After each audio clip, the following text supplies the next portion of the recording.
Hello good morning viewers. வாங்க ME vlogs of Malarvizhi சேனலில் இன்றைக்கி நம்ம பார்க்க போகிறது சூப்பரான பால் பண்ணுங்க. இது மதுரை ஃபேமஸான பால் பண்ணி என்னோடய ஸ்டைலில் செய்கிறேன். இதுக்கு தேவையான பொருளெல்லாம் என்னென்னு பார்த்தீங்கன்னா, நான் ஒரு கப்பு மைதா மாவு எடுத்துட்டேன். நீங்கள் உங்களுக்கு எவ்வளோ வேணுமோ அதை எடுத்துக்கலாம். ஆனால் மெஷர்மெண்ட் இந்த அளவில் டபுளாக பண்ணிக்கிங்க. ஒரு கப்பு சர்க்கரை சுகர் சிரப்புக்கு அரை கப்பு சர்க்கரை வந்து பொடிச்சு பவுடராக்கி எடுத்துக்கிறதுக்குங்க. அரை கப்பு தயிருங்க, நல்லா கெட்டியான தயிர், புளிச்சிருக்கக்கூடாது. முக்கியமாக அரை கப்பு தயிருங்க. அதுக்கு அரை ஸ்பூன் பேக்கிங் சோடா வேணுங்க. இந்த பேக்கிங் சோடா போட்டால் தான் அந்த சாஃப்ட்னஸ் கிடைக்கும், நல்லா ப்ளஃபியாக வர்றதுக்கு. அதுக்கப்புறம் பார்த்திங்கன்னா 2 ஸ்பூன் பால், காய்ச்சினதும் எடுத்துக்கலாம், காய்ச்சி ஆற வச்சது இல்லை காய்ச்சாத பாலும் எடுத்துக்கலாம் 2 ஸ்பூனு. இப்போ இந்த ஒரு கப்பு மாவில் வந்து நான் கொஞ்சம் சுகர் பவுடரும் போட்டு ஒரு ஸ்பூன் பால் ஊற்றி பெசறினேங்க. பத்தாது, அதனால் மீதி இருக்கிற சுகர் பவுடரையும் போட்டுக்கிட்டேங்க. அதோட அந்த இருக்கிற ஒரு ஸ்பூன் பாலையும் ஊற்றி நல்லா பெசறிட்டேங்க. பெசறிட்டு அதோட என்ன பண்ணுறீங்க, தயிர் எடுத்து வச்சுருக்கோம் இல்லையா, அந்த தயிரையும் போட்டு நல்லா கலக்கிடுங்க. மாவை நல்லா ஈவனாக அமுத்தி பிசையணுங்க. நம்ம மாவு எந்த அளவு பிசைறோமோ அந்த அளவு பால் பண்ணு உங்களுக்கு சாஃப்டாக நல்லா ப்ளஃபியாக வரும், நல்லா ஸ்மூத்தாகவும் வருங்க. அதுக்காக தான் நல்லா நம்ம மாவை அமுத்தி ஸ்மூத்தாக பிசைஞ்சு எடுக்கணுங்க. இப்போ இந்த தயிர் ஊற்றி பிசைஞ்சதும் ஒரு ஸ்பூன் நெய் ஊற்றிக்கிங்க. அது வந்து டேஸ்ட்டை இன்னுமே என்ஹான்ஸ் பண்ணி கொடுக்குங்க. ஒரு ஸ்பூன் நெய்யும் ஊற்றி நல்லா பிசைஞ்சிருங்க.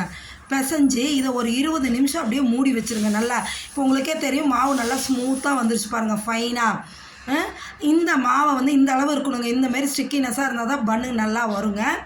இதோடு அப்படியே மூடி வச்சுட்டு இந்த பக்கம் ஒரு கப்பு சர்க்கரை போட்டு அரை கப்பு தண்ணியை ஊற்றி சுகர் சிரப் செய்கிறோங்க. இந்த சுகர் சிரப்பு வந்து கம்பி பதம்லாம் பார்க்கக்கூடாதுங்க, அது தேவையும் இல்லை. நம்ம குலாப் ஜாமுனுக்கு வைப்போம்ல, அதை விட கொஞ்சம் கொதிச்சா போதுங்க. கையில் தொட்டு பார்க்கும்போது நல்லா பிசுப்பாக வரணும், அவ்வளோதாங்க. அது அப்படியே சர்க்கரை கரைஞ்சி கொஞ்சம் சீக்கிரமாக ஆகிடும். அப்படியே அந்த சர்க்கரை பதம் வந்ததுமே அந்த பாகை இறக்கி வச்சிடணும். சூட்டில் போடக்கூடாது. இறக்கி வச்சிட்டிங்கன்னா சிலது கொஞ்சம் பதம் ஆறுச்சுன்னா கெட்டியாகிற மாதிரி இருக்கும். அதுக்காக நீங்கள் என்ன பண்ணுறீங்கன்னா, ஒரு ட்ராப் 2 ட்ராப்பு எலுமிச்சம்பழம் ஜூஸ் புழிஞ்சு விட்டிங்கன்னு வைங்களா, அப்படியே எந்த பதத்தில் இறக்கி வைக்கிறீங்களோ அதே பதத்தில் இருக்கும். நான் வந்து லெமன் சிரப்பு போடலை. ஏன்னு கேட்டிங்கன்னா, நான் கொஞ்சம் தான் செய்கிறேன், அதை உடனே எடுத்து போட்டுருவோம். அதுக்காக நான் போடல. இது உங்களுக்கு ஒரு டிப்பாக சொல்கிறேன். இறக்கி வச்சுக்குங்க. இறக்கி வச்சுட்டு வானலை வச்சு கல்லெண்ணெய் ஊற்றியாச்சுங்க. மாவு இன்னொரு தடவை நல்லா கையால் பிசைஞ்சிக்கிட்டு நீங்கள் எடுத்து அப்படியே சின்னதாக போடுங்க. பெருசாக போட்டிங்கன்னா நல்லா ப்ளஃபியாக வரும். அதனால் சின்னதாக போட்டால் அதாவே நல்லா அழகாக உருண்டையாக வரும். பாருங்களேன், நான் பொரிச்சு எடுத்து உங்களுக்கு காமிக்கிறேன். பொரிச்சு எடுத்து ஃபஸ்ட்டு ஒரு தட்டில் வச்சுக்குங்க. பாருங்கள் எவ்வளோ ஷைனிங்காக இருக்குது பாருங்கள். பொரிச்சு எடுத்தது உருண்டை அழகாக இருக்குது பாருங்கள். இதேமாரி பொரிச்சு எடுத்து ஆறுனதுக்கப்புறம் தான் அந்த சக்கரை பாகில் போட்டு நம்ம பெரட்டி எடுக்கணுங்க.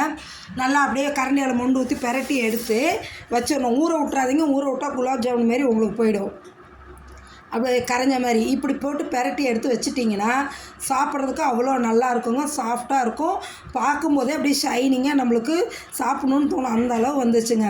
இதேமாரி அளவுகளை வச்சு நீங்களும் செஞ்சு சாப்பிட்டு பார்த்துட்டு எப்படி இருக்குன்னு எனக்கு சொல்லுங்கள். நீங்கள் உங்கள் ஃப்ரெண்ட்ஸுகளுக்கும் இதை வந்து ஷேர் பண்ணி விடுங்க. நம்ம சேனலை சப்ஸ்கிரைப் பண்ணுங்கள், லைக் பண்ணுங்கள், ஷேர் பண்ணுங்கள். சப்ஸ்கிரைப் பண்ணிங்கன்னா தான் நான் போடுற அடுத்தடுத்த வீடியோ உங்களுக்கு நோட்டிஃபிகேஷன் வரும், நீங்களும் பார்த்து செய்யலாம். சரிங்களா? பாருங்கள் எவ்வளோ சூப்பராக கிளாஸியாக இருக்குது பாருங்கள். எடுத்து புட்டு பார்க்கும்போது அவ்வளோ சாஃப்டாக இருக்குது. Okay viewers, thank you. என்ஜாய் பண்ணுங்கள்.